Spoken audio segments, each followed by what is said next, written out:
переводе «Ведадам глаголес». Продолжаем дальше изучать глаголы. Кстати, чолом, то есть привет. Итак, помним, да, что в словарях все глаголы даны с суффиксами «ны» и «ны», которых мы просто убираем и добавляем нужные нам суффиксы. Повторим просто. Итак, возьмем глагол «мунны» – идти, «ны» убрали. И «ме» – «муна» – я иду сейчас, да. «Те» – «мунан» – ты идешь, да, сейчас. И «сия» – «муна» – он сейчас идет. И помним, что в будущем времени то же самое у глаголов первого лица и второго лица, то есть ты. Я пойду, также будет «ме муна», ты пойдешь, также будет «те мунан». А вот у третьего лица в будущее время чуть-чуть отличается. «Сия мунас», он пойдет, ну куда же он денется, «сия мунас», да.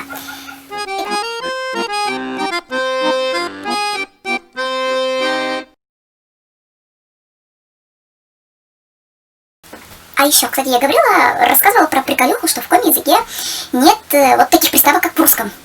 И не надо было ломать голову, там, одеть или надеть. Отдохнуть или сдохнуть. Да. И я, например, часто бывает, что такая раз и ляпнула не ту приставку.